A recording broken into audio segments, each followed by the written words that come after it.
Listo, ¿ya? Hola, buenas tardes a todos.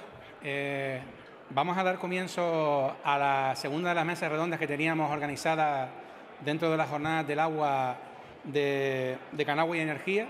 En este caso, la mesa redonda se titula Nexo, Agua y Energía, el agua como recurso energético, y la dinámica que vamos a seguir es exactamente igual que la anterior.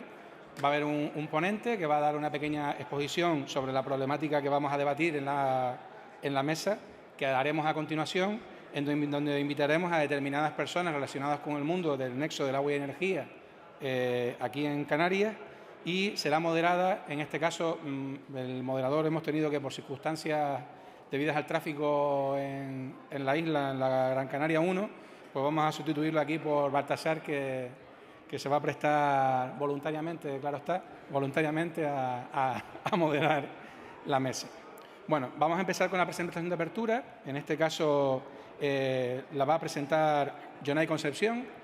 Jonay, además de técnico del Consejo Insular de Aguas y compañero con más de 20 años de experiencia relacionados en el mundo del agua, es ingeniero de Caminos, Canales y Puertos y lleva ya pues desde el 2015, ahí es nada, siendo el director técnico del Salto de Chira, que como ustedes todos conocen o lo habrán escuchado, pues digamos que es la concesión administrativa que el Consejo Insular de Aguas ha realizado, en este caso con Red Eléctrica, para el aprovechamiento hidroeléctrico de los embalses de Chira y de Soria. Pues nada, Jonay, tienes 15 minutos para dar una estupenda presentación, seguro, y después ya vuelvo otra vez a subir para presentar al resto de los ponentes de la mesa. Gracias.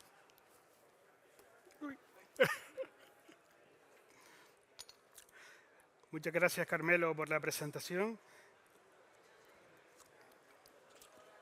Como no puede ser de otra forma, me gustaría empezar dando las gracias a la organización y felicitándolos. Dando las gracias por contar con nosotros para dar la ponencia de inicio de este panel dedicado al nexo de energía y felicitarles por la organización de esta fantástica jornada. Uy, disculpen.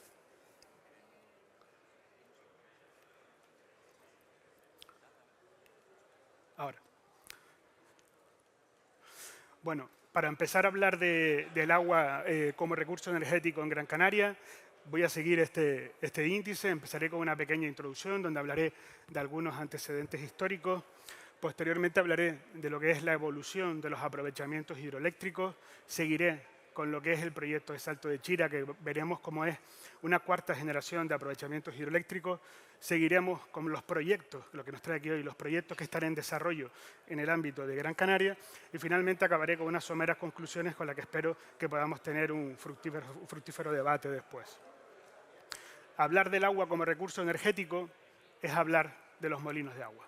Los molinos de agua tienen su origen y su gran desarrollo en los años siguientes a la conquista. Los molinos están compuestos por una pequeña acequia. Esa acequia o canal vierte sobre un pozo, es un pozo que es denominado cubo, y desde ese cubo salen los bocines. Los bocines son esos elementos que tienen ahí, que como ven lo que hacen es accionar la rueda que es lo que hoy conoceríamos pues, como un rodete.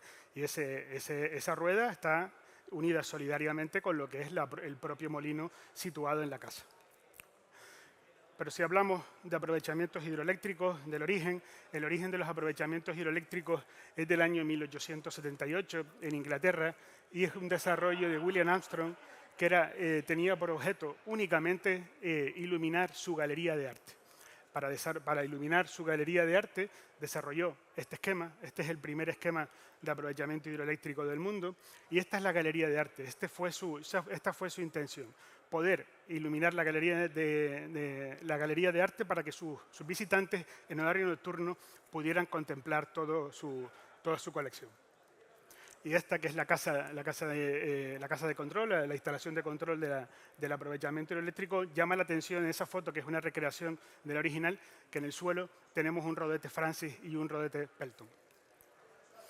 Bien, después de ese primer desarrollo, siguieron proliferando los aprovechamientos hidroeléctricos. No hablábamos de megavatios, todavía en kilovatios, pero a principios del siglo XX ya había un gran desarrollo y ya se conocía a los aprovechamientos hidroeléctricos como el carbón blanco. Carbón blanco que ha dado posteriores desarrollos como este, que es la presa del Alto Támega, la central, que se equipa con 160 megavatios de reciente construcción y cuyo primer grupo de 80 megavatios ya se encuentra acoplado a red. El desarrollo posterior de los aprovechamientos hidroeléctricos, ya aprovechando presas existentes y embalses existentes, son lo que conocemos como saltos en derivación o fluyentes, donde a través de un canal o a través de túneles en presión damos acceso a la cámara de las turbinas, a la caseta, y posteriormente se devuelve ese agua al río. Y el desarrollo posterior, que es con lo que seguiremos hablando a día de hoy, son los aprovechamientos reversibles. Aprovechamientos reversibles que tienen por objeto optimizar el recurso con el que está operando y además una importante retribución económica fruto del arbitraje. Comprar en horarios en los que la energía es mucho más barata y vender en los momentos en los que compense económicamente. Esta concretamente es la central de la Muela 2. Quiero que se fijen en la configuración que tienen porque luego volveremos a analizar detalles similares a esta configuración. 850 megavatios en turbinación. Y si aterrizamos ya con esta pequeña introducción a lo que es Salto de Chira, para analizarlo y poder hablar sobre el proyecto es necesario que analicemos el contexto actual. El proyecto, la isla de Gran Canaria, actualmente, un día cualquiera, cuando lleguemos esta noche a casa, en las horas de mayor demanda vamos a tener en torno a las 9 de la noche unos 500 megavatios y luego durante la noche tendremos una punta de en torno a 300 megavatios. Pero lo importante de esta estructura de generación es que la mayor contribución la realiza el ciclo combinado y la turbina de vapor, lo que se traduce en más de 200 toneladas equivalentes de CO2 en cada hora. Bien, pues con esa estructura de generación, en nuestro pequeño sistema eléctrico aislado y por lo tanto más vulnerable, tenemos que ser capaces de lograr los objetivos desde la transición energética. Y para ello, en nuestro sistema eléctrico, no sé si pueden verlo desde ahí, pero en la parte inferior tenemos instalados actualmente más de 300 megavatios renovables. Megavatios renovables que por su propia naturaleza sabemos que son no gestionables. A los ingenieros nos encanta hablar de que no son gestionables, pero en el fondo no quiere decir otra cosa, sino que no somos capaces de controlarlo. Tenemos que hacerlos gestionables para poder mantener el estricto equilibrio necesario entre generación y demanda. Y eso se consigue con almacenamiento. Se consigue con mucho almacenamiento y dentro de las tecnologías de almacenamiento, que todas son necesarias, el almacenamiento hidráulico, por los grandes beneficios que aporta el sistema eléctrico. Son máquinas síncronas, que giran a la frecuencia de la red y aportan flexibilidad e inercia para la operación del sistema eléctrico. Bien, pues sabiendo la importancia que tiene para nuestro pequeño y vulnerable sistema eléctrico aislado desarrollar aprovechamientos reversibles, el Consejo Insular de Aguas en el año 2010 licita la concesión para aprovechar hidroeléctricamente parte de los embalses de Chira y de Soria. Y desde el año 2015, el concesionario del Consejo Insular de Agua es Red Eléctrica de España. Aquí es importante que nos detengamos un momento porque estamos acostumbrados, o hemos estado hablando ahora, de distintas centrales de generación y ahora el concesionario nuestro es Red Eléctrica, que como sabemos es el operador del sistema, no es un generador. Y esto condiciona decisivamente el proyecto. Red Eléctrica consumirá la energía excedentaria, esa renovable que no somos capaces de aprovechar, para almacenar agua en el depósito superior y posteriormente devolverla al sistema cuando sea necesario. Y este movimiento de agua o la energía que se consume, tanto en el bombeo como en la turbinación, participa en los despachos a precio cero. No es una generación. La central es un activo de la operación del sistema.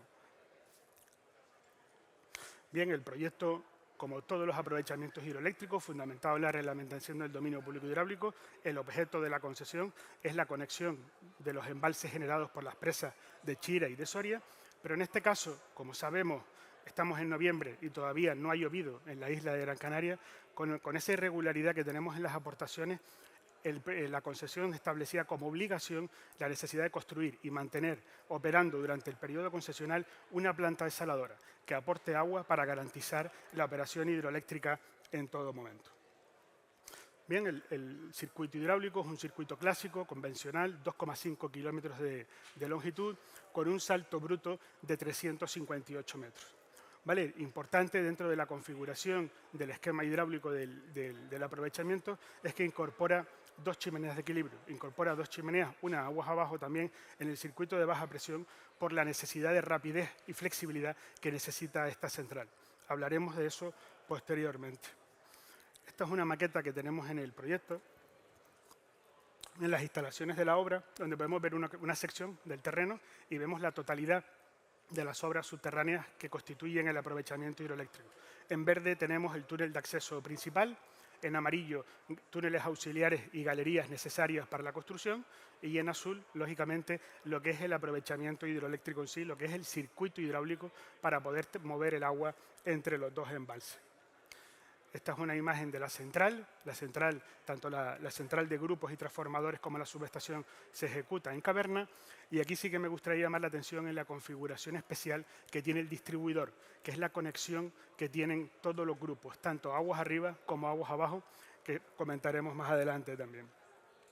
Esta es una planta del distribuidor, tanto de la alta presión como de la baja presión, y como vemos, la sucesión de diámetros y longitudes está definida para obtener valores garantizados en todos los grupos, tanto en turbinación como en bombeo, con lo cual esta optimización del circuito hidráulico permite mejorar los rendimientos en turbinación y en bombeo, garantizando las operaciones en cortocircuito hidráulico que comentaremos un poquito más adelante. Fruto de resolver numéricamente las ecuaciones de Navier a través del Flow 3D, vemos que en esta primera imagen el comportamiento del distribuidor en modo turbinación es perfecto. Vemos la distribución de velocidades en todos los ramales. Del mismo modo, en modo bombeo, vemos en la parte inferior esa distribución también de las velocidades fruto del diseño que incorpora el distribuidor. Pero es que además la central tiene un modo adicional. Empecé diciéndoles que era una cuarta generación de aprovechamientos hidroeléctricos. La central tiene que operar bajo unas condiciones muy específicas que les adelanté anteriormente en cortocircuito hidráulico. Esto quiere decir que vamos a tener un grupo turbinando y el grupo contiguo bombeando, conectados hidráulicamente mediante la forma que tiene el distribuidor. Eso le permite a la central prestar servicios complementarios de regulación y estar en lo que podemos denominar un modo de espera, de tal forma que ante una bajada drástica de las energías renovables, la central puede pasar a entregar toda su potencia en menos de 20 segundos. Eso es todo un hito en un aprovechamiento hidroeléctrico, porque además la central puede llegar a parar totalmente su grupo en modo turbinación e invertir y empezar en modo bomba en menos de un minuto. Una garantía para nuestra transición energética. Pero es que además, fruto de la combinación de ese cortocircuito hidráulico, la central va a presentar un rango continuo de funcionamiento desde los menos 220 megavatios en bomba a los 200 megavatios en turbina, adaptándose en todo momento a las ligeras variaciones que tenga la producción renovable en todo momento. Disculpen. Y perdonen que no se lo dije. Este diseño que hemos comentado así de forma muy rápida lleva muchas horas de ingeniería detrás y este diseño ha sido objeto de una patente, que al final lo que quiere decir es que es la primera vez que una provechada hidroeléctrico opera bajo estas condiciones. Vuelvo a repetir, y es muy importante, y es por el diseño y la necesidad de operación de red eléctrica. Un generador clásico no necesitaba invertir en estos equipos. Este diseño es fruto de la necesidad que tiene nuestro operador del sistema para dar garantía de suministro y seguridad al sistema. Bueno, este proyecto, estas obras arrancaron en el año 2022, en febrero del 22. Llevamos 33 meses de ejecución y el primer elemento, esa obligación concesional que hablábamos, ya está terminado. El edificio de procesos está finalizado. Estamos actualmente trabajando únicamente en trabajos de integración paisajística del edificio. La impulsión, es decir, esa conducción con la que vamos a subir el agua hasta el depósito inferior, que en este caso es el de Soria, se encuentra al 70% de su ejecución. Las obras subterráneas, vimos antes en la maqueta que el desarrollo de todo el proyecto es prácticamente subterráneo. Los túneles de acceso arrancaron el 2 de octubre del año 2023 y ya tienen 3.600 metros ejecutados, lo que es el 65%. Y en esa imagen que se ven dos túneles auxiliares de acceso, pero esta es muy importante porque es la llegada a la caverna. En la galería de la derecha llegamos a la calota y en la de la izquierda es el inicio de la galería piloto con la que se va a perforar toda la longitud de la caverna. Y esta que es todavía más decisiva, esta es la conducción de aspiración, el inicio del hormigonado de la conducción de aspiración en el embalse de Soria. Bueno, el water, lo que denominamos el water to wire, que es el tren de potencia, el paso del cable, del agua al cable, ya finalizó los ensayos en el modelo reducido en Italia, superando todas las pruebas conforme a las exigencias de operación que se le pedían, y ya se ha empezado el proceso de fabricación de los 6 grupos binarios Francis reversibles de 33 megavatios en turbina. Y por último, la línea de evacuación está totalmente finalizada le quedan unos pequeños remates que se acabarán durante el próximo mes de diciembre y durante el mes de enero se energizará para dar acometida al resto de las obras actualmente en ejecución. Cuando tramitamos la concesión en el año 2020, ya establecíamos que el salto o el aprovechamiento tenía que ser capaz de ampliarse con otros embalses existentes en la zona. Ese es el caso. En esta imagen tienen la presa y el embalse de Soria, y en ese recuadro el embalse y la presa de Cueva de las Niñas. Se han estudiado 3 alternativas para conexión del embalse inferior, compartiendo el embalse inferior, y actualmente la que tiene mayor desarrollo es la alternativa 2, que es la que les muestro en pantalla. Como vemos, un esquema prácticamente similar al de Salto de Chira, pero a la inversa, con una eje de simetría. De hecho, este tiene como diferencia frente al otro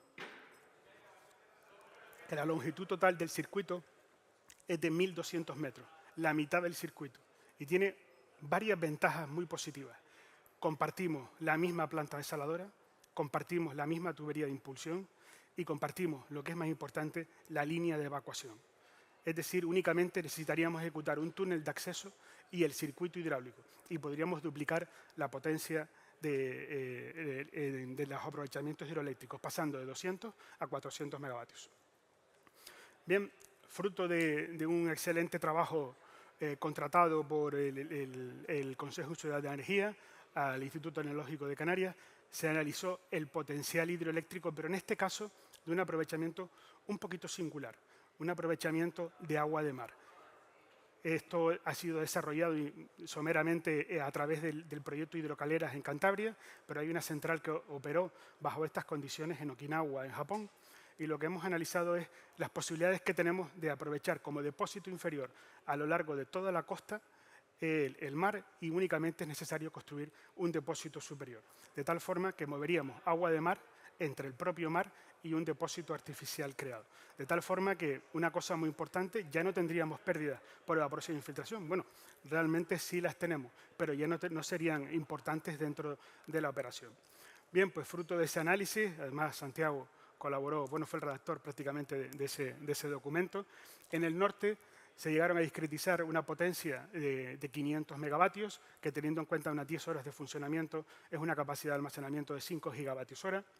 En el centro de la isla son los datos que acabamos de contar. Primero Salto de Chira, 200 megavatios, y por otro lado Cueva de las Niñas Soria, otros 200 megavatios, pero que en este caso estos dos están pensados para 18 horas, con lo cual la capacidad de almacenamiento es de 7,2 gigavatios hora. Y además en el sur también se han encontrado emplazamientos con una potencia de 150 megavatios, que lo mismo, teniendo en cuenta 10 horas de almacenamiento, es 1,5 gigavatios hora. Bueno, sin desvelar todavía la ubicación, pero sí que emplazado aquí, en la zona norte de la isla de Gran Canaria, hay una solución o un proyecto que sí que tiene ya un mayor desarrollo. Este proyecto, como vemos, recuerdan el aprovechamiento reversible de la Muela 2, pues vamos a tener una configuración muy similar. En este caso, un circuito hidráulico en planta de unos 400 metros y un desnivel aproximado de 200 metros que permite desarrollar 76 megavatios con 2 grupos también reversibles. Este proyecto, además, esta solución se presentó a las ayudas del IDAE. Sí que es cierto que no fuimos capaces de conseguir la ayuda, pero lo que sí que es destacable sobre nuestro proyecto es que fue la solución mejor puntuada. Bueno, a modo de conclusiones de lo que nos trae aquí hoy el nexo agua y energía, el almacenamiento hidráulico mediante el aprovechamiento del agua como recurso energético es la base de la transición energética, por los grandes beneficios y las capacidades que aporta el sistema eléctrico. Las presas de Chira, Soria y Cueva de las Niñas, por el aprovechamiento de sus embalses, se van a convertir, ya podemos hablar de que se convierten en baluartes de la transición energética. Tenemos que mirar un poquito más proyectos innovadores como es el aprovechamiento del agua del mar. El aprovechamiento hidroeléctrico en agua del mar va a ser una solución y es una oportunidad para todos los territorios que tienen la costa cerca. Y por último, esta mañana Raúl García, cuando hablaba de los mercados de capacidad o de la flexibilidad, hablaba de lo complicado que lo tenemos en Canarias. No vamos a poder optar a los mercados de capacidad. Tenemos que intentar operar bajo mercados de flexibilidad, que también lo vamos a tener complicado. Necesitamos retribución. Necesitamos aprovechamientos hidroeléctricos para transitar, para la transición energética en la que nos encontramos. Y para eso necesitamos que nuestros proyectos puedan tener una retribución para no solo llevarlos a un ready-to-build, sino que finalmente puedan ser viables. Muchísimas gracias.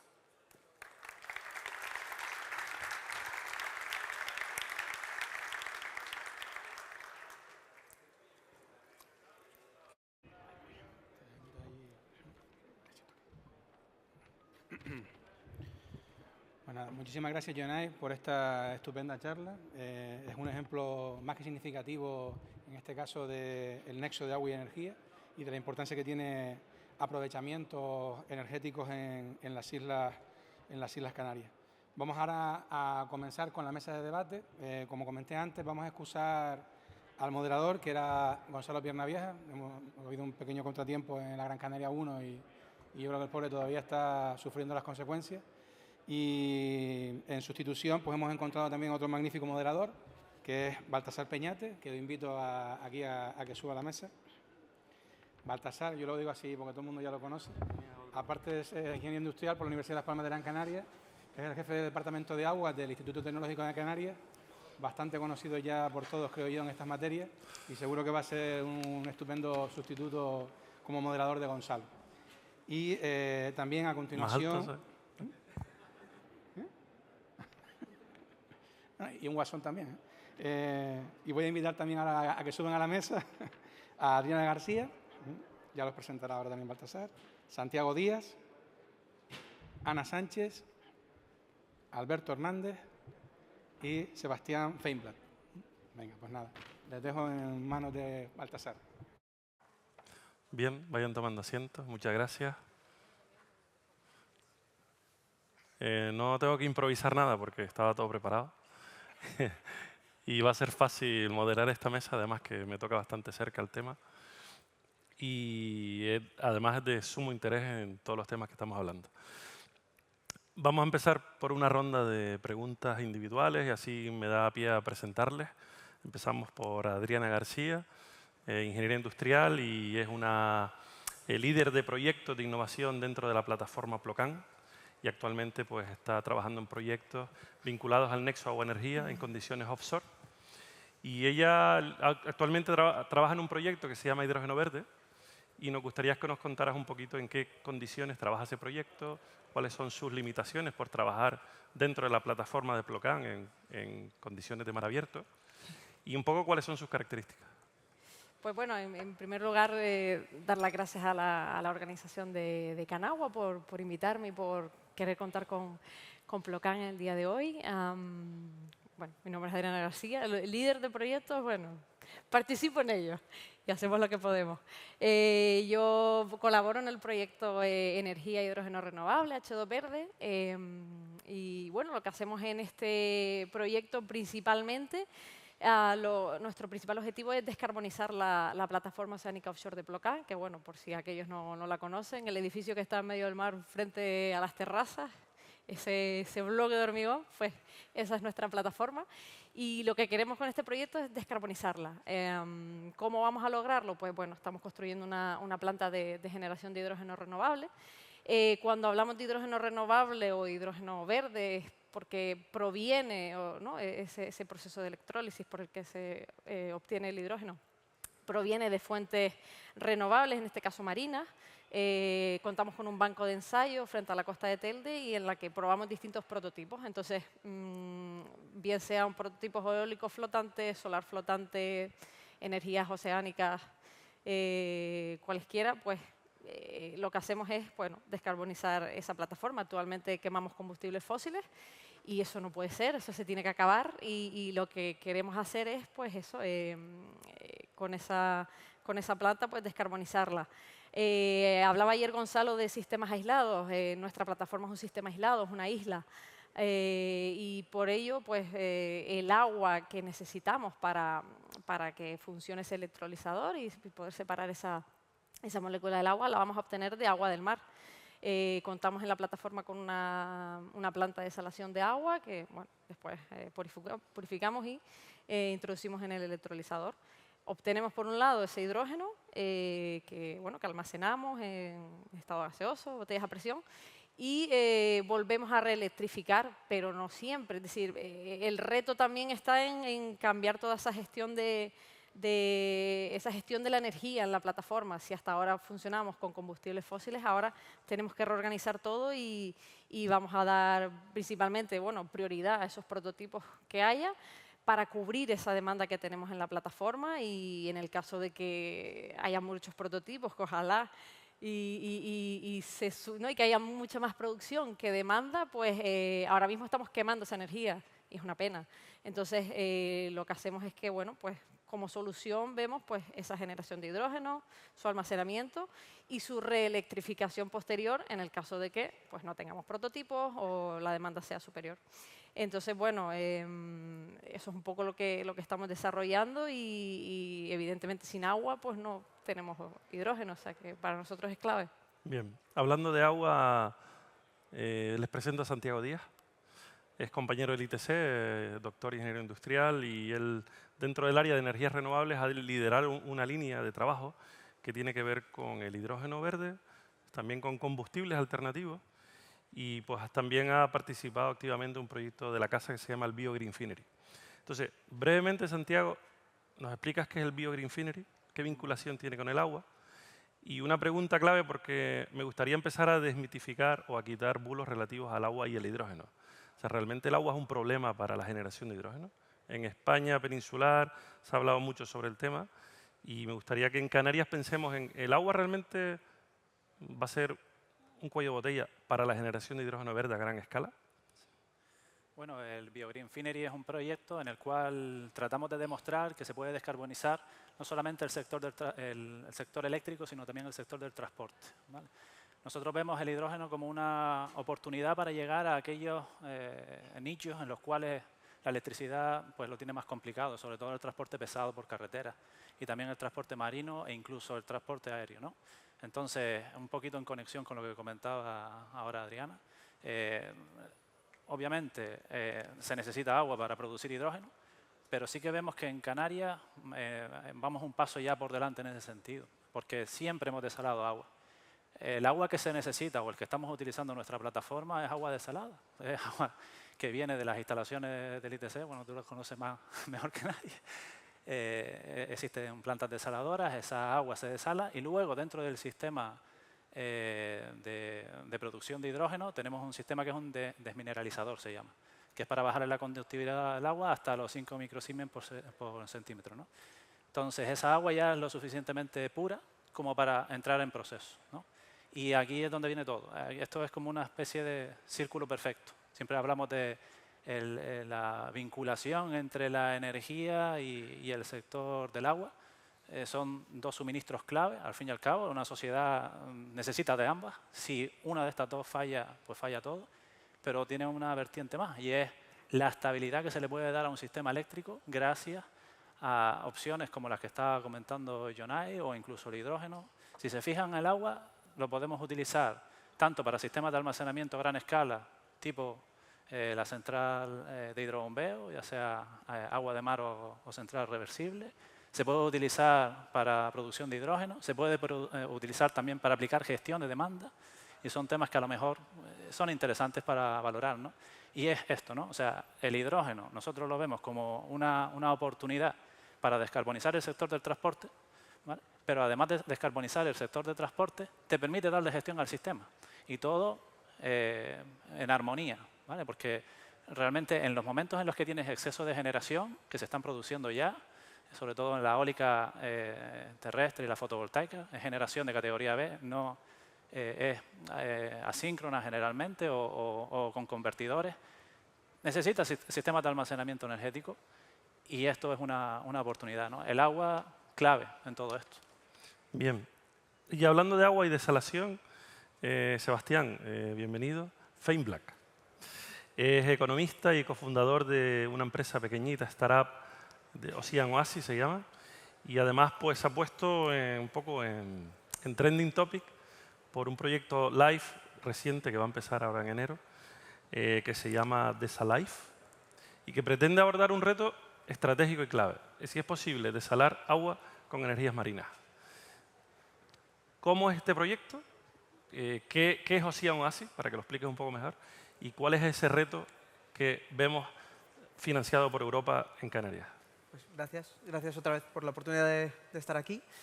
Y el planteamiento es ese, cómo podemos usar la energía de las olas, que está presente, que la sentimos, que la vemos, para hacer algo que necesitamos, que es desalar agua, consumiendo menos o ninguna energía eléctrica del sistema. Estamos viendo, por un lado, cómo usamos las renovables y cómo las integramos dentro de la red, pero el planteamiento del otro lado es cómo reducimos consumos que llegan hasta el 10-12% del consumo total de la red, quitándolo y usando directamente energías renovables. El planteamiento de Ocean Oasis es exactamente ese.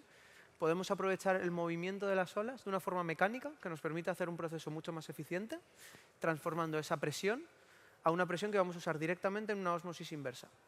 Una ósmosis inversa que, gracias al ITC, hemos conseguido reducir mucho el consumo por unidad, por metro cúbico de energía necesaria, y vamos a aprovechar esos avances para producir cada vez más agua. Y en ese contexto planteamos una tecnología que creemos que es la que puede llevar el proyecto a tener éxito, que evita problemas que hemos visto en el pasado. Por ejemplo, estar anclados al fondo marino de una forma firme nos permite tener cierta movilidad y resistencia a situaciones de grandes oleajes. Y planteamos un sistema que nos da versatilidad y nos da esa resistencia que es necesaria cuando hablamos de construir en el mar y construir con oleaje, que siempre nos planteamos cuánto va a durar esto, ¿no? Entonces, esa combinación de eficiencia y durabilidad es lo que nos ha llevado a testar el primer prototipo aquí en el puerto de Las Palmas, en colaboración con Plocan, y a plantear este Desalive. El Desalive es la siguiente fase, hemos visto que funciona, hemos visto que tiene unas eficiencias esperadas, y hemos planteado, oye, ¿cómo llevamos esto a una fase precomercial? Precomercial, la mano del Consejo planteando un proyecto donde empecemos a entregar agua en Arucas Moya y empecemos a entregar ese agua para permitir ampliar la capacidad de desalación o ampliar ese agua disponible sin necesidad de usar energía eléctrica, sin necesidad de ampliar el espacio en tierra y reduciendo también la salmuera que llega directamente desde la costa, sino entregándola un poco más afuera. Hemos planteado ese consorcio de la mano también del ITC, de Plocan.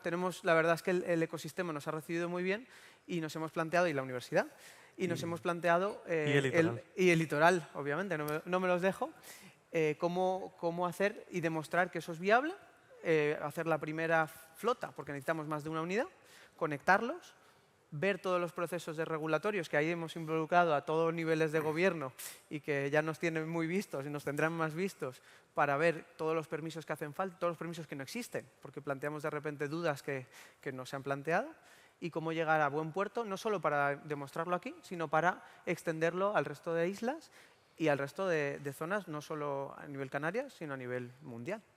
Muy bien. Les recuerdo que hay un código QR por ahí, una pantalla, por si quieren lanzar preguntas, y yo las haré gustosamente. Y pasamos al turno de Ana. Ana Sánchez, Ingeniería de Caminos, Canales y Puertos, y además licenciada en ADE, más de 25 años de experiencia en el sector del agua vinculado a lo público y a lo privado, y actualmente es la gerenta de la empresa Balsas de Tenerife, una empresa local con carácter insular, que gestiona pues, el flujo de agua del sector agrícola, almacenamiento y también el agua de terciarios, agua regenerada vinculada a la agricultura.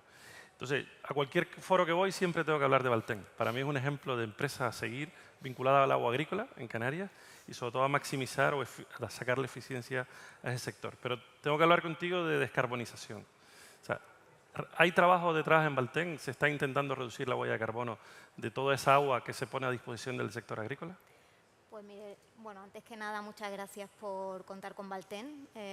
Enhorabuena por la organización, la verdad que excelente. Cada vez que venimos a la isla vecina nos tratan fenomenal. Y bueno, pues la verdad que para nosotros, para Valten, el binomio agua-energía, bueno, en cualquier empresa de agua y de servicio es fundamental. A nadie se le escapa que Tenerife tiene una orografía en la que hay, bueno, pues una cota muy elevada que tenemos que vencer.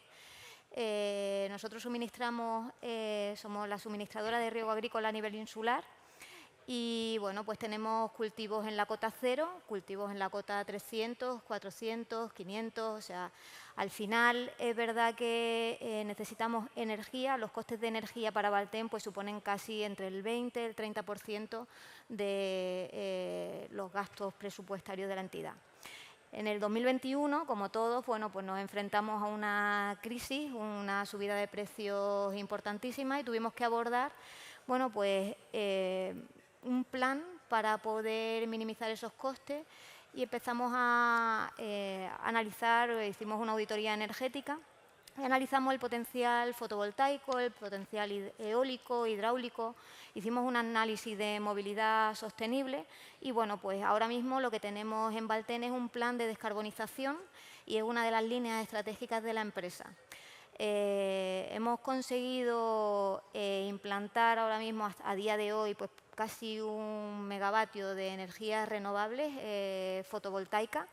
De momento en suelo y en techos de naves. Casi siempre asociamos la implantación de fotovoltaica a instalaciones con demanda de energía propia, o sea, en terciarios, en estaciones de bombeo.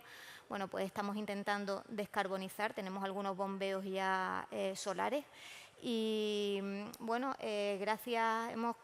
con las últimas subvenciones de fondos europeos hemos conseguido movilizar pues casi 1.700.000 euros. Vamos a invertir en renovables y vamos a conseguir implantar en 2025 pues otro megavatio y medio más. Tenemos proyectos muy singulares y estamos trabajando en la implantación de fotovoltaica flotante, por ejemplo, que es una de las líneas que en Tenerife y nuestra empresa, Balsa de Tenerife, que tiene 21 balsas, son 40 hectáreas de superficie de lámina de agua. Entonces, bueno, pues estamos intentando avanzar en ese sentido para lograr descarbonizar por completo el sistema de riego insular. Y con el plan de inversiones que tenemos planteado, pues esperamos que en el 2027 prácticamente el 80% del servicio de riego esté descarbonizado. Y ese, bueno, es el reto, el gran reto que estamos afrontando en este momento. Muy bien, interesante. Pasamos a Alberto Hernández, que lo tengo aquí a mi derecha, ingeniero de Caminos, Canales y Puertos, con una experiencia de más de 7 años en el sector del agua, técnico de Aguas La Lumbre, y desde agosto de 2023, director general de Energía del Gobierno de Canarias. Y a mí me gustaría que, muy vinculado a la presentación de Ionai, almacenamiento, el agua como vector energético, ¿cuál es la planificación y la visión del Gobierno de Canarias en materia del nexo, ¿no? En Canarias siempre hemos hablado del binomio agua-energía, ¿no? Eso en materia de planificación, ¿cómo estamos? Buenas tardes. Es un placer para mí estar aquí hoy. Quiero poner de manifiesto que ya estuve en 3 ocasiones como ponente o como participante aquí en estas ferias en el sector privado y he visto la evolución de lo que es Canagua Energía y ahora mismo tiene una componente energética que a mí me alucina y estamos encantados de participar y de seguir apoyando iniciativas como estas que vengan a aportar a la transición energética de Canarias, pasando siempre por el agua, que es un nexo, como bien decía Baltasar, fundamental. Bueno, para comenzar, como bien saben, sabemos todos aquí, el agua es uno de los principales consumidores energéticos en Canarias, sobre todo en las islas orientales, donde el agua viene de origen industrial, de producción industrial de agua, desaladoras. De los mayores consumos energéticos que hay en las islas son consumos de desalación. Entonces, el Gobierno de Canarias, consciente de esto y con una cantidad importante de fondos provenientes de Next Generation europeos, saca unas líneas específicamente para la descarbonización del sector del agua, para el autoconsumo, ¿no? Fruto de esta convocatoria salen proyectos muy interesantes, como bien decía Ana, de Valtén, que propone una instalación de solar flotante sobre balsas, o bien el Consejo Insular de Aguas del Hierro, que propone autoconsumo de la desaladora con fotovoltaica y un parque eólico, pero con turbinas de eje vertical, que es algo muy singular, que yo creo que no hay ninguno instalado a día de hoy en Canarias. Estoy convencido, no hay ninguno. Una cosa también innovadora. También otro proyecto que ha sido beneficiario de estas ayudas es En Isla Baja, el Cabildo de Tenerife propone, debido a los desniveles, microhidráulica, turbinas hidráulicas de pequeña potencia, o bien instalar también autoconsumo en desaladoras, en las cubiertas de las naves. Entonces, esto es una estrategia, una apuesta clara del gobierno de descarbonizar el sector del agua como principal consumidor energético, como uno de los principales, ¿no? A partir de esto, también sacamos líneas de ayudas todos los años con fondos FEDER a lo que es la eficiencia energética. De nada nos vale, o sí, tenemos que apostar por la producción renovable, pero también por ser más eficiente cada vez. De hecho, venimos desde hace más de 20 años sacando líneas consecuentemente todos los años para ser más eficientes en cuanto al consumo energético. Y bueno, yo para no aburrirles con la parte energética, que podría escribir aquí o darles una charla de 1 hora o 2, quiero centrarme específicamente en el sector del agua, y siempre estamos participando. También hicimos con los municipios de reto demográfico una jornada desde Presidencia al Gobierno, la lideró principalmente Presidencia, en el que nos pusimos de acuerdo para atacar el binomio agua-energía. Y uno de los retos, o uno de los objetivos que se planteaba esta estrategia era que los municipios sean conscientes, tengan datos, sepan contar cuánta agua realmente están perdiendo por las redes, cuánta agua producen, cuánta agua vierten al sistema, cuánta agua consumen, para, en función de los datos que tenemos, poder actuar sobre el ciclo del agua, porque el problema que tienen los pequeños municipios es que no tienen componente técnica, no tienen masa crítica para hacer este análisis, porque a los municipios grandes les vienen rendimientos hidráulicos pues, a base de trabajo, de tesón, de medios altísimos, incluso más del 90%, pero en municipios pequeños estamos hablando de que pierden, de cada 10 litros que vierten al sistema, pues 6 principalmente están perdiendo por las redes, ¿no? Entonces, principalmente medir, saber lo que tenemos. Cuando tengamos toda esa información y saquemos esta ayuda, este soporte técnico para que puedan contar los municipios pequeños cuánta agua pierden, plantear unos proyectos, una estrategia de cómo atacar y cómo reducir ese volumen de pérdidas, y seguir dando pasos en lo que es ser más eficientes y descarbonizar a través del autoconsumo y la producción renovable en el sector del agua. Bien, muy bien. Terminamos la primera ronda de preguntas y ahora voy a hacer una serie de preguntas que a lo mejor van para 2 o 3 personas. Y una que tengo para Ionay, hay una del público y te la voy a enlazar con una mía. Y es, primero, hablaste de la central hidroeléctrica del Salto de Chira. ¿Hay fechas ahí de empezar a ver operación? Y por otro lado, hablaste de también acumulación de agua, pensando en agua de mar. Esa parte, ¿cómo se resuelve con los impactos ambientales que generaría mover agua de mar dentro de la tierra? Esa parte me gustaría saber cómo la pensaban resolver. Vale, pues lo primero, el agua de mar, empiezo por ahí. El agua de mar, cuando nos planteamos este estudio además, que igual esta pregunta hasta Santiago luego puede aportar también, porque fue un contrato que dirigió el Consejo Insular de la Energía y fue una encomienda al ITC. Carmelo y yo, desde el Consejo Insular de Agua, tuvimos la oportunidad de incorporarnos y de colaborar, pero vemos que es un trabajo del ITC. Dentro de este trabajo se analizaron diferentes escenarios. Se analizó la situación, las limitaciones territoriales que había, espacios naturales a los que afectábamos, la zona SEC, todos los condicionantes ambientales. Veníamos además, el Cabildo ha tramitado lo que es el proyecto de Salto de Chira, con lo cual veníamos de todos esos condicionantes y todas las exigencias ambientales de analizarlas, y sí que fuimos capaces de recogerlos todos en el documento, un trabajo excelente, y sí que vimos que era posible captar agua de mar y devolverla nuevamente al mar. Sí que hay una limitación que es necesario resolver, que es una limitación además en el ámbito únicamente de Gran Canaria, una limitación legislativa, y es que el plan hidrológico no permite acumular agua de mar en tierra, pero vamos, que entiendo además que técnicamente es un problema que está resuelto. Es un tema de impermeabilizar nada más. No es un tema de aguas que sean susceptibles de infiltrarse, son aguas que van a estar en un depósito totalmente impermeable y que únicamente vamos a realizar ese trasiego entre el mar y la zona concreta, ¿vale? Con lo cual sí que se realizó, se estudió y está, la verdad, que bastante resuelto. Fecha. Esa es la pregunta complicada. Era a ver si te habías olvidado, Baltasar. No, es que saltaste a la segunda y... Por eso quise empezar por la segunda.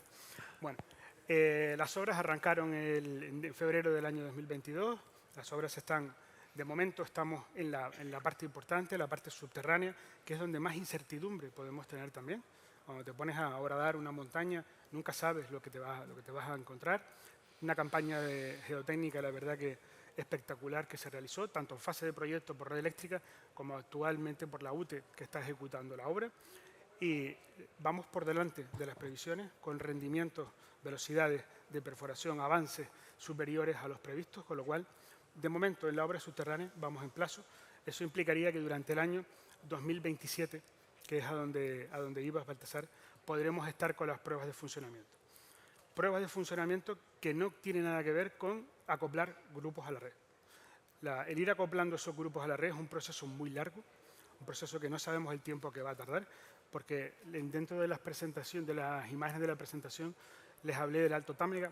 El Alto Támega acopló el primer grupo a la red en marzo de este año y todavía no ha acoplado el segundo. ¿Vale? Lleva 7 meses con el primero solo, con lo cual es un proceso largo, pero que podamos estar trasegando agua entre los embalses y viendo cómo opera la central durante el año 2027, si todo va como vamos hasta ahora. Bien. Hablando de un poco de investigación e innovación, va para Santiago, Sebastián o Adriana. Canarias siempre hemos hablado de laboratorio, ¿no? Sitio donde poder experimentar, donde a lo mejor el Nexo de Energía ha estado presente siempre en multitud de proyectos e iniciativas.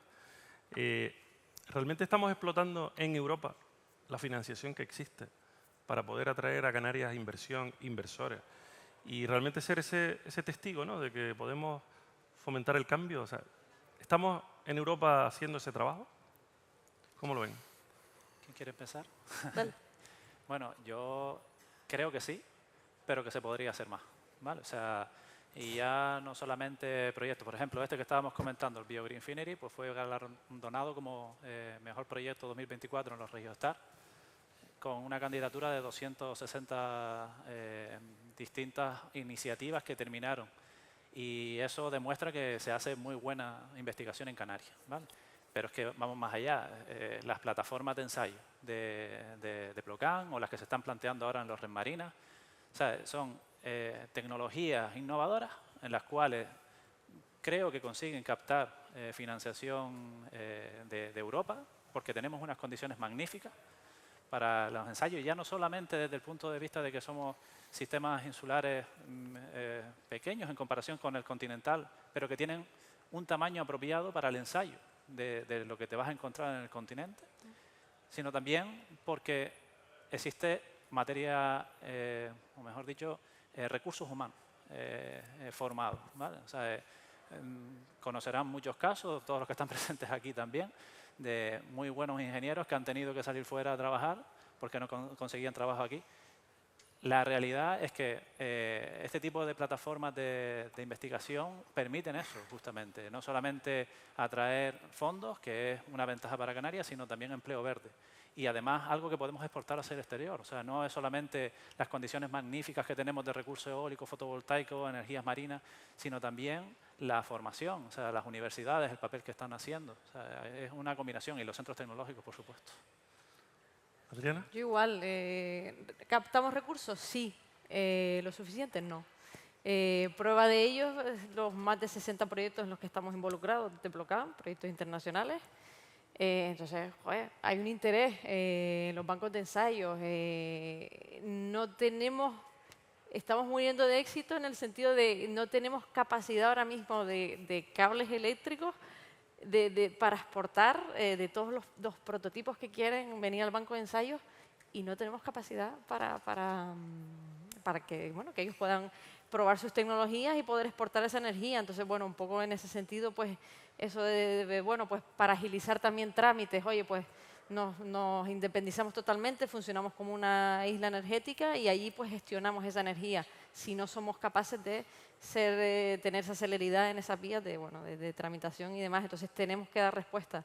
Y para ello, bueno, necesitamos financiación, por supuesto, y estamos exportando, pues por supuesto, bueno, a la vista está, empresas como Ocean Oasis. Hace unos años, yo el crecimiento que he visto de muchas empresas que se han establecido aquí en Canarias a probar sus prototipos, pues, jope, a ver, tampoco es que tenga yo una grandísima experiencia, pero desde que empecé hasta ahora, pues sí que he visto que que se mueve muchísimo y Sebastián desde el otro lado podrá Sí, contar. y justo justificando nuestra historia es el caso de cómo el incentivo y cómo las instituciones nos atrajeron aquí. La empresa la fundamos en Noruega y en el momento que decidimos que estábamos maduros suficiente para buscar un sitio donde probar nuestra tecnología, en un sitio donde no lloviera tanto como en Noruega, encontramos de toda Europa que Canarias era el sitio. De la mano de Plocan, que Joaquín nos llamó, nos dijo, oye, esto vale la pena, encontramos el camino, hubo apoyo de subvención suficiente para incentivarnos no solo a venir a probar, sino a instaurar, a desarrollar un pequeño taller que se ha convertido en nuestro principal centro de desarrollo. Y aquí estamos, aquí vamos a hacer la siguiente fase. Y creo que es importante la siguiente fase, ¿no? Porque muchas veces se queda en el venir a demostrar y es complicado desarrollar, industrializar, y es donde se crea más empleo, donde se empieza a exportar de una forma más estructurada. Ojalá lleguemos allí, pero es justamente donde vemos que la barrera empieza a ser compleja. Permisos y más inversión en cadena de suministro, que también va detrás y que permite industrializar el sector y realmente hacer esa transformación a economía azul, que muchas veces hablamos de ella, pero hay que darle ese contexto para poder hacerlo. Vale, muy bien, interesante. Necesito saltar un poquito de visión, ¿vale? Estamos acostumbrados a hablar del nexo agua-energía o el binomio energía, de la parte más técnica, de gestión de proyectos, hay una parte de autorizaciones complejas, pero quiero saltar a la parte social del nexo agua-energía. Lo primero, tanto a Valten como a Alberto, o a Ana y Alberto, perdón, realmente tenemos personas cualificadas, tenemos futuro, hay planes formativos, la Dual que está por ahí. Vamos a tener técnicos con esa visión multidisciplinar de que puedan trabajar en agua, en energía, de forma conjunta. Tengo mis dudas. O sea, nosotros presentamos plazas cotidianamente y que se quedan desiertas. No encontramos. No hay mercado laboral que sea capaz, multidisciplinarmente hablando, de atender las disciplinas que estamos abordando. Y el binomio con energía estamos viendo temas muy complejos. ¿Cómo ven esta parte de la formación, la cualificación, el sector del empleo? Sí, yo creo que es otro de los puntos en los que hay que trabajar, además de manera paralela a toda la implantación y a los trabajos que se están haciendo de planificación, ¿no? Porque es verdad que nos estamos lanzando a proyectos que requieren una mayor capacitación y tenemos que pensar en que vamos a necesitar recursos humanos adaptados a esas nuevas capacidades que se requieren. En el Cabildo de Tenerife se está lanzando una línea de subvenciones para capacitación y para empleabilidad, para poder integrar a personas en empresas y que puedan adquirir esas nuevas capacidades, porque tanto desde el punto de vista de las energías como desde el punto de vista de la digitalización, como hablábamos antes, en el propio Valten, en nuestra propia empresa, está habiendo un cambio de paradigma y los trabajadores que han sido analógicos hasta ahora, igual que la empresa se está transformando, van a tener que empezar a tener competencias digitales y diferentes. Yo siempre digo que mucha gente dice, bueno, la inteligencia artificial nos va a quitar el puesto de trabajo, o la digitalización, hombre, pues ya si el lector no va a tener que ir a leer y se va a implantar la telelectura, no, o sea, lo que vamos a hacer es que el personal, que al final es el mayor valor que tienen las empresas, van a realizar trabajos que realmente den valor añadido a la entidad, ¿no? Y realmente todas esas acciones que se pueden hacer con tecnología, pues que lo haga la tecnología. Pero sí, estoy contigo, Baltasar, en que bueno, es algo que nos debe ocupar, o sea, porque es verdad que muchas veces nos ponemos a correr en planificar y ejecutar, y yo creo que la parte de formación y de integrar personal cualificado dentro de las empresas es fundamental. Alberto, ¿qué opinas? Bueno, a ver, aquí vamos a abrir un melón importante. A ver. Solo tienes 3 minutos. Sí, bueno. Venga, pues, Sin presión. 3 minutos, vale. Primero, aquí creo que en Canarias tenemos un nivelazo increíble, no solamente en la investigación, sino en la administración también. Yo creo en la administración, creo que hay buenos profesionales cualificados. Aquí en esta mesa, vamos, es un nivelazo los ponentes que hay aquí hoy, o sea que esto da ver a lo que tenemos en Canarias en cuanto a formación, que si tenemos futuro, pues no vamos a tener futuro. Yo tengo 32 años y soy director general de ingeniería, o sea, si no tengo yo esperanza por sacar esto para adelante, ¿quién la va a tener? Entonces, yo creo que estamos a tiempo de darle la vuelta a la situación, de prepararnos para lo que viene, para los retos. Creo que en Canarias no tenemos nada que envidiar con ningún otro sitio del territorio no español, sino no del mundo, en cuanto a nivel de conocimiento. Ahora que estoy en una posición más global, he visto cómo empresas canarias son multinacionales, con más de 300, 500 empleados por todo el mundo, incluso de ingeniería. Pero no solamente me iría a la parte de ingeniería, que es un poco el conocimiento técnico de las universidades y demás, sino también ahora mismo el gobierno está inmerso en un plan de formación realmente para dignificar las profesiones actuales, las básicas, ¿no? Desde un electricista, un fontanero, un soldador, todas estas profesiones que ya hoy en día pues, es difícil que la gente se anime a hacerlas. Hay tal escasez de personal que incluso se los rifan entre las empresas, o sea que eso es unas profesiones que valen tanto como no tenemos que ser todos universitarios. No, nosotros, pues yo tengo el privilegio de serlo, pero mis padres no, y han conseguido estar hoy en una posición que ya me gustaría a mí llegar algún día a la que están ellos, ¿no? Entonces, al final, estamos planificando las necesidades tanto en el ciclo integral del agua como en la parte energética para crear esa formación profesional dual, que estén las empresas junto con las administraciones participando en la formación, haciendo conjuntos, diseñando esos programas lectivos, formativos, para que cuando salgan al mercado pues estén lo suficientemente preparados para afrontar los retos presentes y futuros.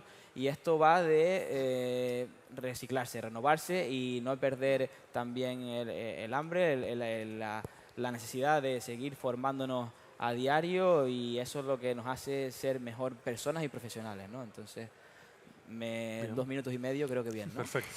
Lo estamos haciendo muy bien porque no hay preguntas del público, o sea que estamos haciendo un buen trabajo. Una pregunta para todos. Hablando de retos, que esa palabra me encanta, yo detecto un gran reto en mejorar el nexo agua-energía, y es la burocracia, el exceso de legislaciones que tenemos, y en algunos ámbitos el exceso de ni legislación. Nos encontramos con un ámbito de ¿y esto cómo lo tramito o cómo me lo va a ver la administración? Porque no hay nada escrito al tema.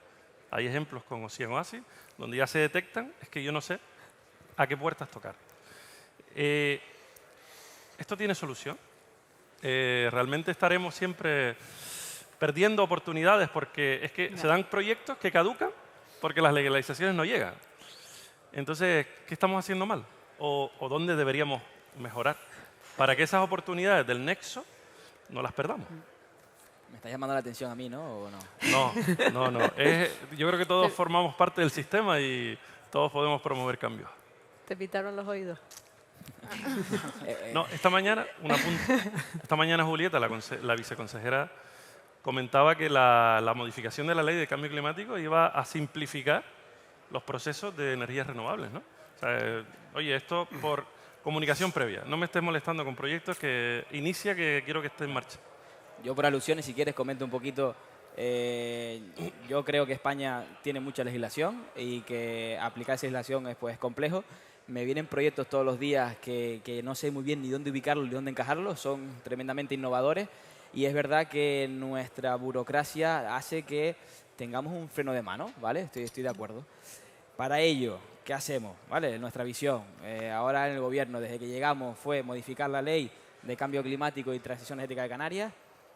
La parte que me toca, que es la transición energética, ese apellido de esta ley, lo que hicimos fue examinar los procesos actuales que había e intentar que todo fuera lo más ágil posible. Si podíamos ahorrarnos un trámite de la administración, que es decir, que fuera, como bien decía Baltasar, por comunicación previa, simplemente equiparar a una licencia municipal, eso es lo que hemos hecho. Eso lo hemos hecho para autoconsumo. Eso lo hemos hecho para estandarizar una serie de líneas de acometidas que requieren licencia municipal, y esto afecta desde un comercio, un promotor que quiere instalar un cargador eléctrico, o un bar que quiere reformar la acometida porque tiene que tener más potencia. Pues esto, municipios tardaban en dar la licencia municipal para poder ejecutar esa obra hasta 18 meses.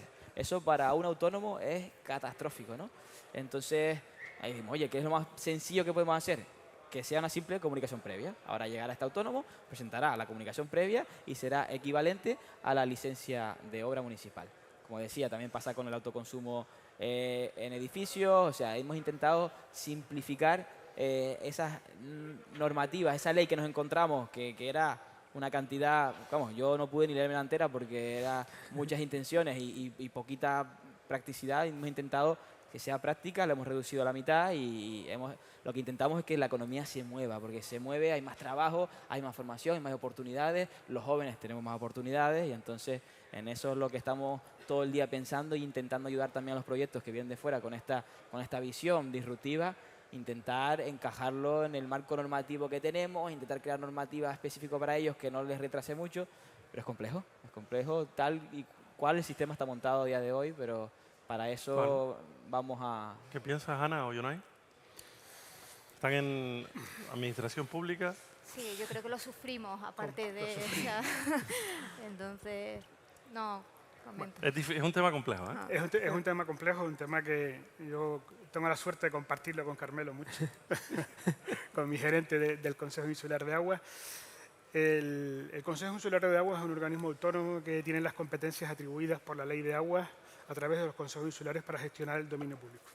El dominio público incluye el agua tiene propiedades físicas, químicas y biológicas, es un elemento realmente complejo que constituye el dominio público y que está fuertemente reglamentado. Y es por proteger, además, ese bien de dominio público, con lo cual ¿tenemos que relajar las obligaciones que tenemos sobre la legislación? Yo creo que no. Tenemos que ser garantistas con el dominio público que gestionamos. Yo creo que el problema, y como decía Alberto antes, es otro melón que es difícil de abrir, es ser más ágiles en la gestión. Más ágiles en la gestión conlleva tener más medios, que la administración sea más ágil a la hora de contratar personal, de tener personal cualificado, como comentaba Ana antes. Yo creo que ese es el reto que tenemos por delante. Que la administración tenga más herramientas para contratar personal que pueda desarrollar el trabajo. Y también voy a hacer un poco de autocrítica como funcionario en este caso. Que la administración sea más ágil también a la hora de, si es necesario despedir a alguien, que se pueda hacer también. Bien, ¿Vale? muy bien, tengamos... buen punto de vista. El último bloque que quería abrirles era la visión del nexo agua-energía, pero desde el punto de vista de la eficiencia energética. Es decir, agua que no derrocho, energía que me ahorro, o agua que sé utilizar eficientemente, pues es disminución de huella de carbono que tengo en el sistema, ¿no? Vamos 20 o 30 años atrás y tenemos otro paradigma totalmente diferente, ¿no? Hemos sido capaces de mejorar la eficiencia energética drásticamente en el sector del agua. Sin embargo, estamos hablando cotidianamente de pérdidas en las redes. No vinculamos la pérdida eléctrica, perdón, la pérdida hidráulica a una pérdida eléctrica, ¿sabes? Cuando hablamos de binomio, o sea, yo no veo mecanismos de, por ejemplo, de subvención de ahorro energético fundamentado en ahorro de agua. No los veo. Significa que el nexo en algunas partes o no le interesa estar unido o que realmente hay intereses para que no hablemos de ahorro energético en base a agua. Es una reflexión. Y por otro lado, ¿cuántas instalaciones de energías renovables tenemos vinculadas al ciclo del agua? Contadas con los dedos. Hay experiencias positivas, muchas, pero empezamos a ordenar la infraestructura hidráulica que tiene Canarias y es que son muy pocas. En ese ámbito, obviamente, hemos ido mejor, pero tenemos todavía que seguir trabajando en el tema, ¿no? ¿Qué aportarían ustedes para avanzar en este ámbito? Eficiencia energética y vincular energías renovables al ciclo del agua o al ciclo integral del agua. Bueno, una pregunta complicada, pero mira, yo te diré que de las primeras subvenciones con las que pude trabajar, ¿no? En este caso estaba en la privada, ¿no? Y hace ya unos años, eran unas subvenciones que tenías que motivar la eficiencia energética y nosotros lo que proponíamos era instalar reguladoras de presión para disminuir las pérdidas de agua en el municipio. Entonces, claro, al disminuir las pérdidas necesitabas bombear menos agua para dar servicio al sector en concreto y entonces justificábamos por ahí que costó que entendieran esa idea, ¿no? Pero efectivamente es una realidad que tenemos que empezar por ser más eficiente desde el punto de vista hidráulico para no tener que gastar tanta energía o bien en elevar o bien en producir agua industrial. Porque sobre todo ahora que también estamos en emergencia hídrica, los recursos convencionales de galerías, por ejemplo en Tenerife, se están cubriendo esas deficiencias con producción de agua industrial, tanto desalada como regenerada. Y toda producción de agua industrial va unida a la energía. Yo creo que es un gran reto el ser eficiente. Es verdad que el abastecimiento municipal es una competencia municipal, en este caso. Todos los municipios yo creo que tienen unos planes de abastecimiento ya redactados. De hecho, en Tenerife el Cabildo ha trabajado a través del Consejo Insular de Agua en realizar auditorías para aquellos ayuntamientos de menos de 20.000 habitantes, porque no tienen esos recursos que necesitan especializados para poder saber un plan de inversión para reducir las pérdidas de agua. Pero yo creo que la hoja de ruta está hecha. Es verdad que bueno, se necesita inversión, pero es una inversión que tiene que estar ordenada, porque con poca inversión inicial se puede conseguir un gran aumento de rendimiento. Lo que pasa es que hay que tener ese conocimiento de saber qué actuaciones se realizan en primera instancia. Entonces, bueno, las bases están puestas. Es verdad que bueno, queda un trabajo de fondo. Hay mucho trabajo, yo siempre digo que hay mucho trabajo que está hecho y que empezaremos a ver el fruto en breve. Pero es verdad que Canagua 2026.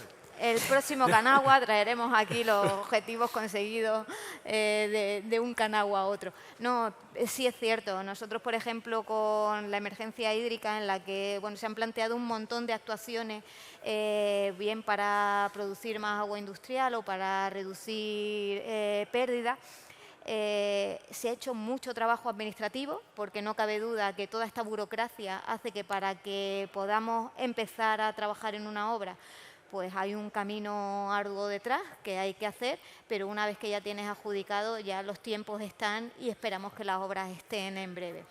Pero en la administración es así, somos yo creo que cada vez más eficientes. Es verdad que es necesario tener herramientas, que es lo que...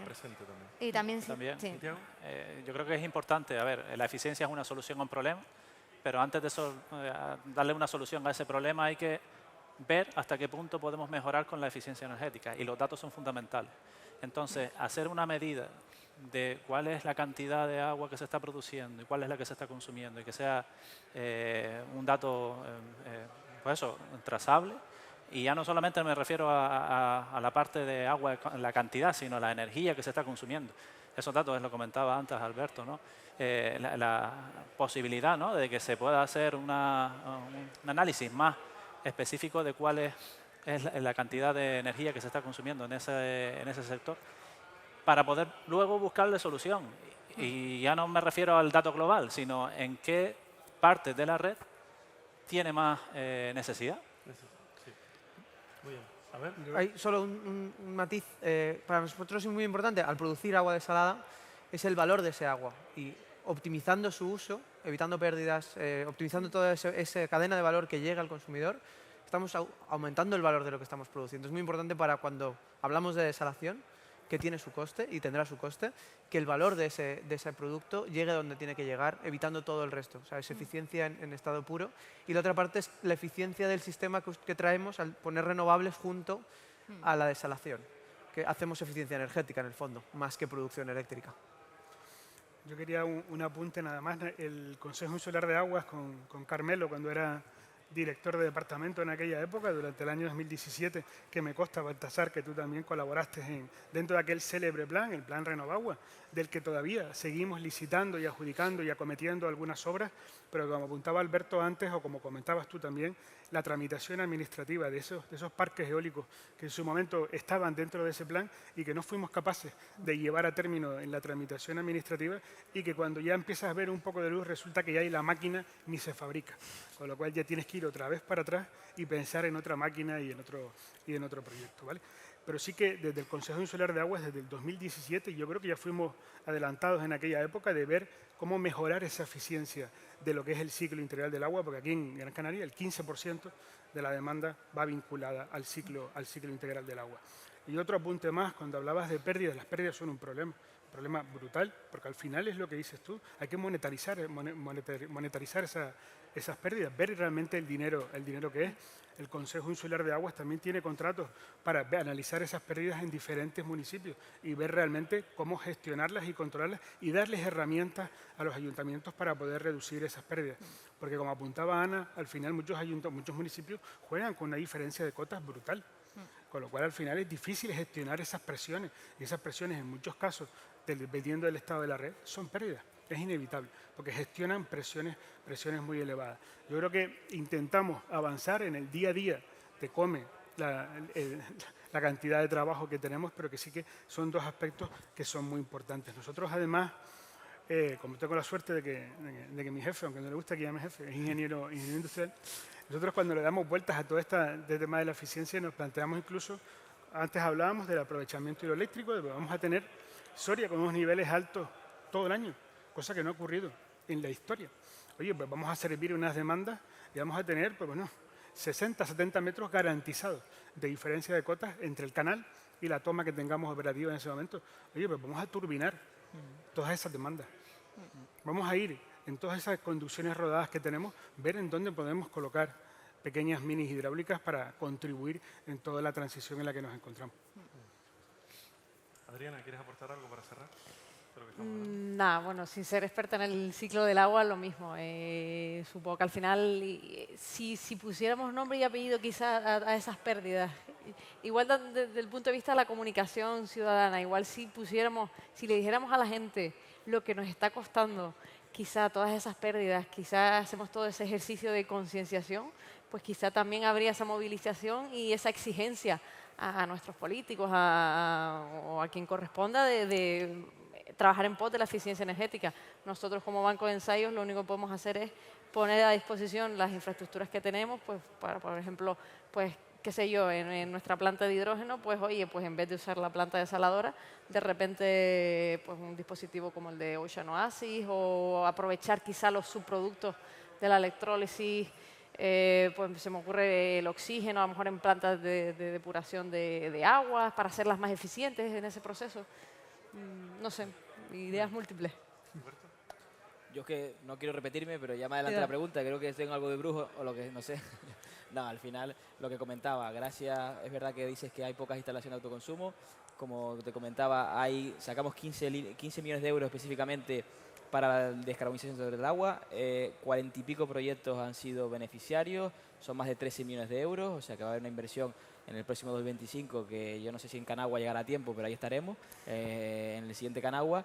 Entonces, primero eso por un lado, ya lo que comentaba antes, al final en los municipios grandes tienen una eficiencia tremenda, sacamos líneas para subvenciones de eficiencia energética todos los años, hay que medir los municipios pequeños para intentar ayudarles y esto es un reto mayúsculo, porque cada municipio en Canarias es soberano, al final tiene su propia gestión, unos tienen medios, otros no, bueno, esto es complejo y si yo siempre pienso cuando me enfrento a algo aquí y me llegan con problemas que en la Dirección General de Energía tengo problemas de hace 15, 20 años y esperan que yo lo resuelva, no sé cómo, porque yo digo, si fuera fácil, los que estuvieran antes que yo yo no soy malito que ellos, lo hubieran resuelto, ¿no? Pero no. Entonces, dice, no, que tú eres joven y tienes ganas. Digo, bueno, pues vamos a ver si con la juventud pues le damos la vuelta a las cosas, pero la parte del agua es fundamental para nosotros como en la transición energética. Bien, muy bien. Tenemos que cerrar y yo creo que primero darles las felicidades por las exposiciones y ser claro en los mensajes. Y segundo es que esto es un debate eterno, ¿no? Es decir, estamos en entornos insulares, hablar de agua y de energía y viceversa. Y hay un dato que no saco mucho a la luz, pero me gusta sacarlo en estos foros. Y es que empezando yo a trajinear con esto del agua y la energía, en el 2000 calculé, datos obviamente con el rigor adecuado, ¿no? Calculé la energía que gastaba Canarias en el ciclo del agua. Y me dio un valor, gigavatios hora año. La calculé en 2010 y era un poquito más. Eso significa que, pese a que demandamos más agua. Hay algo que se llama eficiencia energética o renovable, que aporta una parte. Y la volví a calcular en 2020, antes del COVID. Y consumíamos menos energía que en el 2010. Significa que el ciclo del agua, pese a tener más de 2 millones de habitantes, una presión turística, sector industrial que poco a poco va creciendo, pérdidas en las redes, ese balance no se mueve o no se altera. Pero es que en 2024 ya la lectura no es la misma. Estamos empezando a relajarnos, estamos empezando a asumir las pérdidas hidráulicas como algo normal del sistema, ¿vale? Y a lo mejor un municipio pequeño, un 30 o 40% de pérdidas, bueno, lo asumimos. Pero las grandes ciudades, si tienen un 15 o 20%, se nota, ¿no? Entonces, hay que esforzarse. No podemos perder el punto de vista de que el nexo está ahí, de que hay que vincular energía y agua constantemente, que la administración tiene que velar también para facilitar y poner de la mano, y obviamente la innovación tiene que estar ahí para siempre traer lo último y apostar por esto. Muchas gracias a todos y espero que, pese a no ser Gonzalo, lo ha hecho muy bien, ¿eh? Sí, sí, sí. Y no ha llegado todavía, o sea que no lo he visto. Madre mía. Muchas gracias y mañana más. Mañana empezamos, mañana empezamos con una mesa súper interesante del coste y el precio del agua, es decir, poner en la balanza cuánto nos está costando meter el agua en la red y producirla, o el sector agrícola, ¿no? Y está muy bien porque va a traer datos novedosos o actuales y bueno, no se la pierdan. Mañana a las 10:15. Gracias. Muy bien.